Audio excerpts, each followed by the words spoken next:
Hey everybody, Abraham here. This is part number 2 of Walking Towards a Real Thing.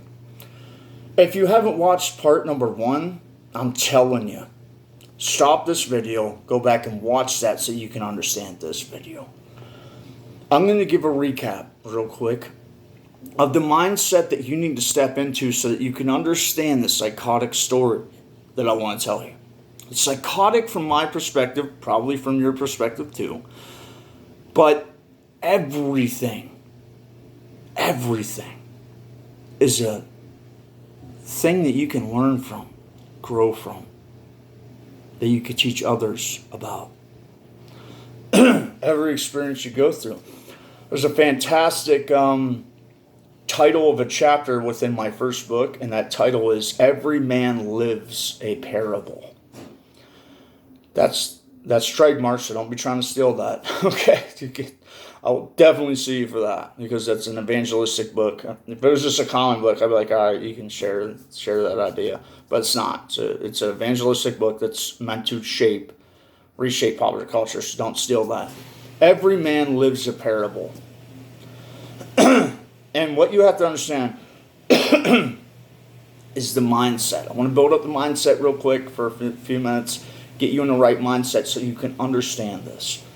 I'm going to go through this fast. Try to stick up with me because this is the way things are. And everything I'm going to say, you can put it against the Holy Bible. And I have the Holy Bible open because I want to read 2 specific Holy Scriptures to you that you can understand what I'm talking about when I say everything. The title of these videos is Walking Towards a Real Thing. Because I wanted to concrete that we're moving in reality towards an actual place, heaven or hell, right? Or whatever your idea is, marriage, which is what I'm talking about in this story that I'm going to tell you in a few minutes. What I was walking towards a real thing. What I think is most damning by everything that's going on in the world, one of the most terrible things is that people have forgotten the sacredness, it's so serious, the everything surrounding a vow, like a vow in marriage. People get married and say, oh, well, there is that divorce option. No, there is not the divorce option. There is none.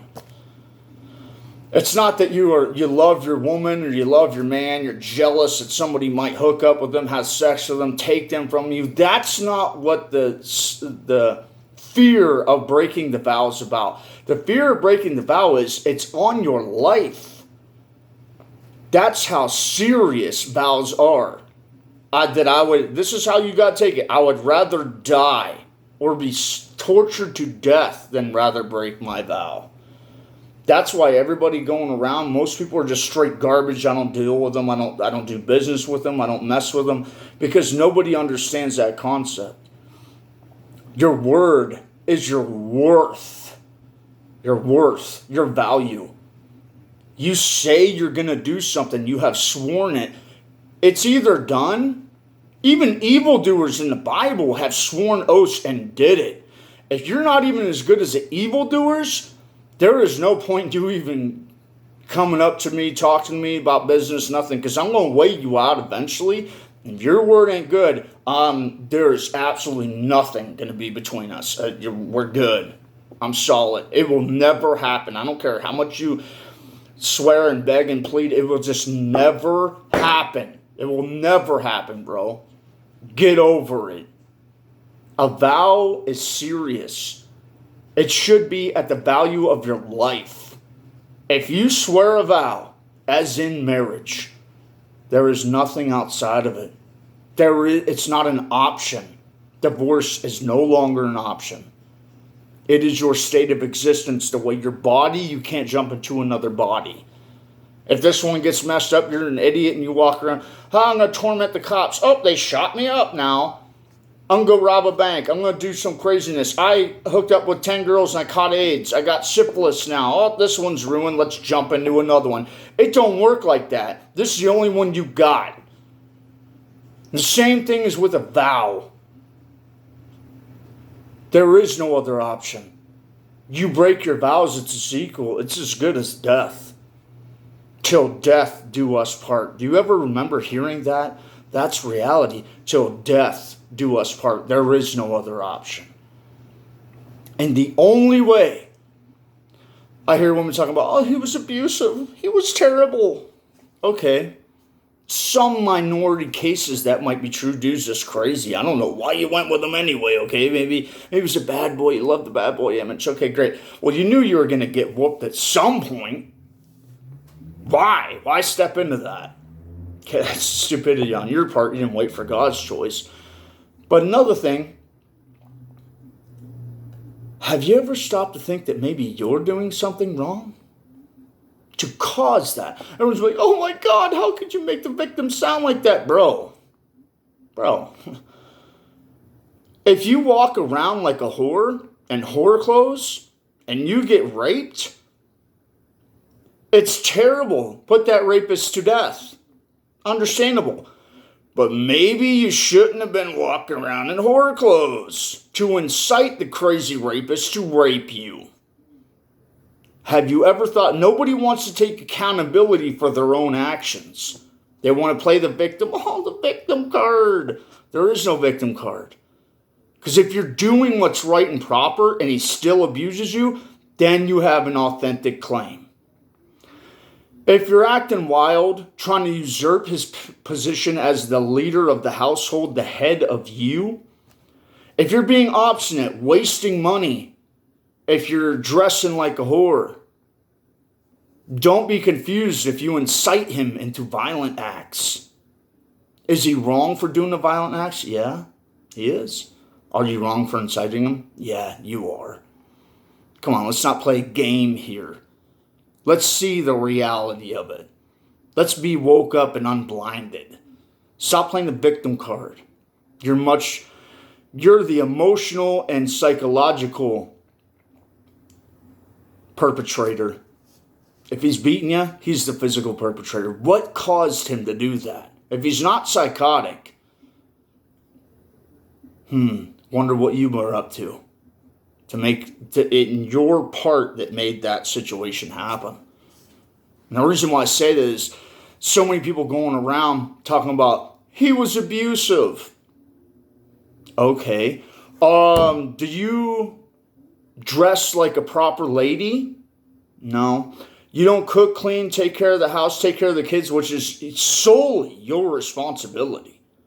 As he goes out, leads the family, pays the bills, goes out and gets the meat so that you can cook it. He's a provider and a protector, lays his life on the line, gives up all of his youth to be able to work a job to help you, to take care of you and the kids. Are you doing your position? No, you're not doing that. You don't cook or you don't clean like Cardi B in the new song. I don't cook and I don't clean, but I still got this ring. Well, guess what? It's no wonder why things are messed up for you.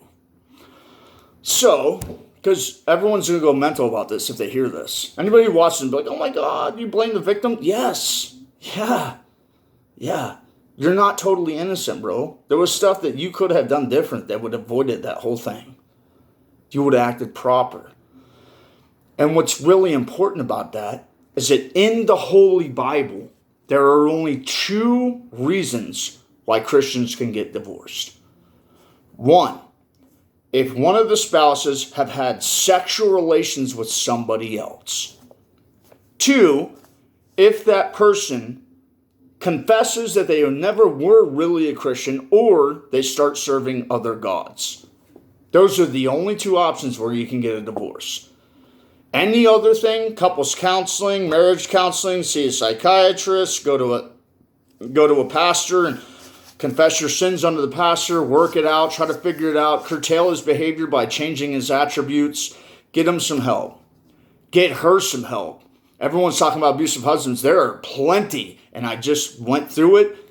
Horrific women out here.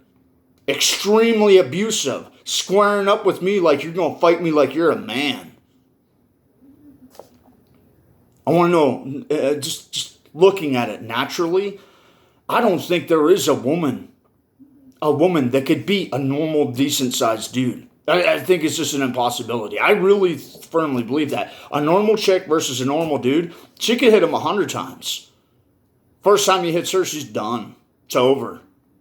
And that's reality. So how you going to square it with me? I don't get it.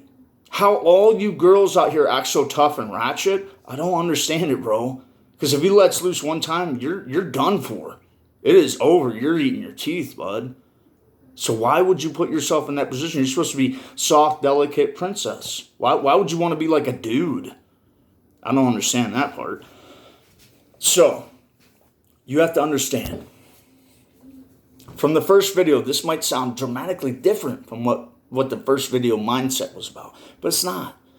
So I'm getting you an understanding that you have to go by the blueprint, the Holy Bible, the blueprint of civilization, society, the family unit, and how you are to conduct yourself in all these areas properly based on what the blueprint dictates. And if you go outside the blueprint, you'll get adverse reactions as you are performing in a system adversely within the system, disobeying the rules of the system to cause an adverse result upon yourself. And then you're wondering, how did this happen to me? Because you did not follow the blueprint. So, I want you to understand one last thing before I get on with this. These videos might seem dry and boring. There's no emotional music happening here. There's no sob story of, a miracle that could have happened. These videos tend to go for about a half an hour. But what person at college, becoming a cardiologist or a brain surgeon, goes into the class to learn today's lesson, and instead of hearing a dissertation or a speech or facts or numbers or whatever it is, set out very boring and slow, that you would retain the information and grow in it, that you could eventually be the cardiologist or brain surgeon. Instead, they walked in the room and they found emotionalism. Fancy music to make you cry. Oh, God, so terrible. And then all of a sudden, bro, just out of nowhere, God just blessed me. I don't know what happened. Does that make you grow in any way? Did it change any of your character attributes? No, it didn't. Felt good. Felt really nice. The emotional music and the high up inspiration. Oh, God, I'm so inspired. I want to go. 2 hours later, there's a cool new funny new YouTube prank video. Oh, my new show's on. I can't be bothered. Listen to this awesome new hip hop song. Dazzling. It's fun. The blinding lights. Everything will come in. It'll stop you. But when you're concrete and you learn it the old-fashioned way, as you do with these videos, anything could come up. And it will not change the inset permanent character change within your traits that you have made by doing it the textbook way. So, if you think this is dry and boring, don't worry, my friend. Go back to inspirational videos and nothing will change for you. It's very important you understand that. And in this video, I'm going to tell you a psychotic story that I endured for 32 months to the day. Exactly 32 months. And I'm going to explain. So everything you learned in the first video, changing what you are, which is mutable, which means it can change, toward being the better pastor, right? That's what I want to do. An actual real pastor, not the ones you see on TV, not the ones that sell blessings and promises and wishful thinking. These pastors. What the Bible, the Holy Bible, actually says a pastor should be. Having the attributes and conforming unto the image of Christ, that I might be not perfect. I try to be perfect, okay? The perfect servant unto God. Because I know He's real, and the place that I'm going towards, which is heaven, is real. So I have to really get ready for it. So, and that's something I got to tell you real quick. You'll be going along, I'm a good Christian. I'm doing great. But I like looking at girls. That one thing that you hold on to will make you disqualified. It will make you disqualified. The things that you feel like, oh, this is proper, I can justify it. This attribute about me, or this thing that my attributes cause me to like, I can justify it. I mean, it's not so bad. God will forgive me. It's grace because it covers everything. Okay. Would you eat, say you had a 5-pound bowl of spaghetti, giant trough of spaghetti, and yet someone said, hey, dude, before you start eating that, I just want you to know, there's a pea-sized, the size of a pea, nugget of feces hidden somewhere inside there. Tuck in, enjoy it. Bon appetit. Would you even touch the bowl anymore? No, you wouldn't. Like, oh my God, bro, what the hell's going on here? What kind of animal does that? Exactly. That's the way the perfect holy God sees so-called servants or pastors. And I was one of them, and I've repented and changed to who I'm talking about now, the man I am now, as holding on to small things that you justify, and you continue giving out the rest of it, like a kernel of dookie inside of a giant plate of food. Think about that. Nobody wants that. God doesn't want that. Hypocrite. God does not want that. So, marriage is for life. No way out except for adultery or infidelism. Infidelism means that you're unfaithful towards God. Doesn't mean like, oh my God, cut the infidel's head off. That's not actually what it means. The word infidel means unfaithful. Semper fidelis means always faithful. Okay? That's what we have for the Marines. Semper Fi, Semper Fidelis. Fidelis means faithful. Infidel means infidelis. Infidel means unfaithful. Like in the way you cheat in a marriage, like you're unfaithful to God in the marriage of Christ to the church. Okay, you got to be totally loyal, loving, caring, taken care of, take all responsibility for all failures. The woman has to be caring, caretaking, cleaning, cooking, accountable unto her husband, and learning everything from her husband from a moral standpoint that she can make decisions and you can trust her to make decisions. That's what everyone says. I'm a Proverbs 31 girl. Okay. Did you ever read the part in Proverbs 31 where it says her husband safely trusts her? That means she submitted unto him, learned all of the attributes that are moral and good, so that she could make decisions apart from him. Not apart from him, but like, I'm going to do this, and there's no way you can stop me. That's not what I'm talking about. I'm talking about that I allow you to do stuff in my name, in the name of our family, right? Say my last name's Goodray, right? And I say, I give you authority as my steward to make decisions for all of us, and I trust you to make decisions for the betterment of our family, for continuous growth, continuous prosperity, generational wealth, or just situations that I know you have the same mind as me and that we're going to be okay if I leave you to make decisions. That's what it means. The heart of her husband safely trusts her. He can't trust you if you're like 95% good. You understand logically, but then you just make stupid decisions by justifying what you want to happen instead of taking on understanding the husband's leadership role to be able to make decisions that the greatest among you must be servant under all. You are the last place. The husband we're the head, but we're actually under everybody. We're last place. We have to make sure everybody is okay before we take a break, before we sit down. There ain't no woman going to do that. You might do that with your kids, but you can do that with your husband. He doesn't have time to play games. He just worked a 10-hour shift. He wants to come home. He wants some of you. Get it? He wants to make love.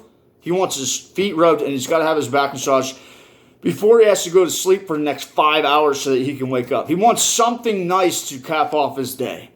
He had a hard-ass day. He comes in and you have an attitude. Are you submitting? Are you 100% in league with him? No, you're not. Oh, I just don't feel like doing it.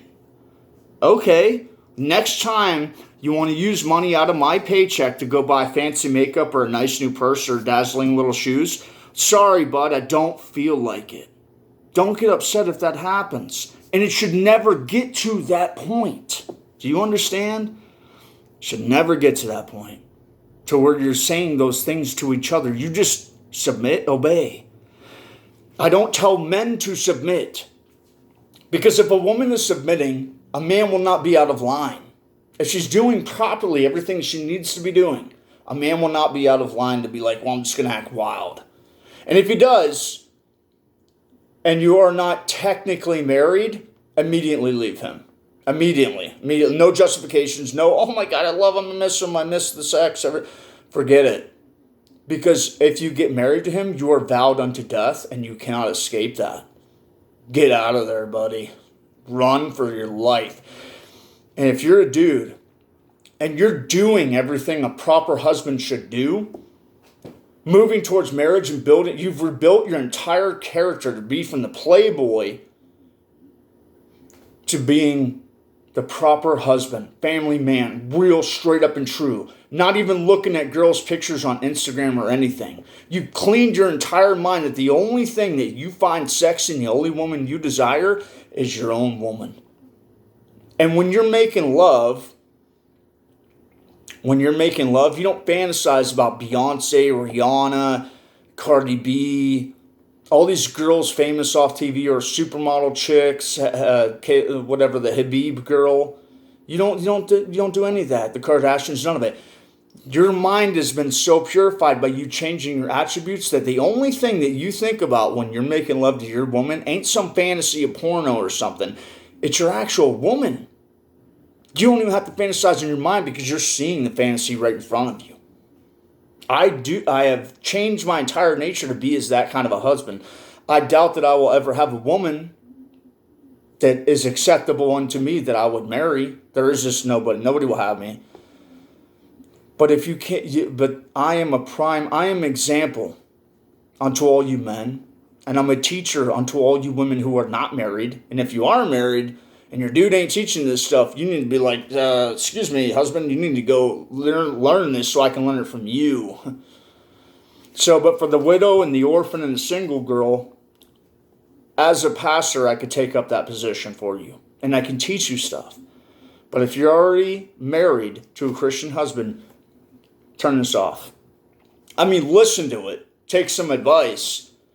But I'm not your husband to teach you a damn thing. Sorry for my language, I'm not. Don't be following me nowhere. Don't go to your husband, even if he's wrong and I'm right, and say, Pastor Morgan told me this, why aren't you doing it? Nope. No. And I'm telling that to your face, hard and stern. No. He is the authority in your life if he's a true Christian. Even if he doesn't know this stuff, you don't tell him, Pastor Morgan says this and you are wrong and he is right. Nope, that's not what you do. Because I am not in an authoritative position to usurp your own husband. You tell him, I heard of a fantastic pastor. I think you'd love it. It might be dry and boring, but he goes the old textbook way. I think it would help you out a lot. And because you are the counselor and give him fine counsel, and a good husband who has 100 counselors around him would wait for his wife who he has trained to watch out for certain things. She could come in the room, and if I had a proper wife and I had 100 advisors around me, I would tell all the advisors, be quiet. Your opinion, everything you want to say does not matter at this moment. Baby, what do you got to say? Because I'm not married to them. Whatever happens to me personally, they will not suffer from it. My own wife, who has the heart, who has my heart, who has my ear, and will suffer the consequences of my decisions, that's who I want to hear from. I'm not going to hear from the 100 dude advisors. They can tell me, give me advice all day, but she's the one who's supposed to counsel me. She is my counterpart, my perfect coin, the other side of my coin. She's perfect for me. She's my rib taken out of me, perfected by God, and now I join her back into me with marriage. That's what God created for me. And I'm not whole until I have her say. Not that I go exactly with everything she does, as she's a dictator or something like that, but that I know she's going to suffer. If I do something stupid, cause my own death, she has to be financially responsible for our children, morally responsible to guide them in the place where I should have been. And she's going to have to take on all the debt from my whatever debts I have going. She'll have to pay those in my stead. All these things you have to know, bro. And I wanted it before the third part, the third video is going to be the psychotic story I'm going to tell you about. But you have to know so much information. Forget about the amazing story that's going to happen in the third video. Forget about that. Think about your own life. You have to know this information if you're going to walk properly. If you're going to have a concrete marriage, you can lay down. You know what's amazing is that most people go around and they're like, oh, well, I can totally trust in this thing. I put my hope in this thing. Boil it down. What's really there? Have you ever stopped to think about that? What's really there? If you had to, right? If you really had to, could you say inside your heart, even calculate your own relationship right now? Could you go inside your relationship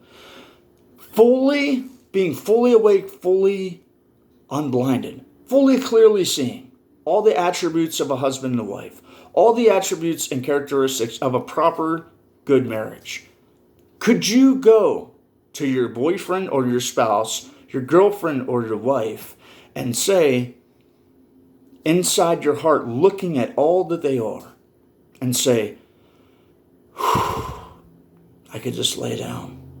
I could lay down because I know I could put my life in your hands. I know that any decision that you would make, it would be the best decision possible. I'm always going to be safe with you. I'm guaranteeing you, almost none of you can say that. I tried to train my woman, who I was going to marry, that's the third video the story is about. I tried to train her for 2.5 years. And after 2.5 years of diligently suffering hell to train her, I still couldn't say that. There's only one person I can say that. Or two people, actually. The Lord Jesus Christ. I can just lay down, bro. I don't have to do nothing. He just fall at his feet and just take a break. Because I know that he will always have my back. And I know he makes the best decisions possible. The only one that I would trust other than that, who's an actual human being, is my son, Hallelujah. He's the only one out of every person I've ever met, any person I've ever known, and out of all my children, that I would lay down at his feet, even though he's still a small boy. And I would say, right now in my heart, I can definitely say, I would just lay it down at his feet. I could rest. I know he would make the best decisions for me, even though he's a little kid. All throughout the rest of my life, I would still say the same thing. He's the only one I would ever trust, even beyond all my other children. If you don't have that, diligently seek it. And the way to diligently seek it is to always be questioning. Not questioning the validity of the Holy Bible, but questioning the validity of your own character, nature, your own thinking processes, your own mentality, your own way of acting, to conform it unto what's found in here. Change yourself to be what's blueprinted in here. I'm going to read you these two holy verses, and then you're going to be in a mental state to be able to fully comprehend what a marriage is, what chasing after something and changing yourself is.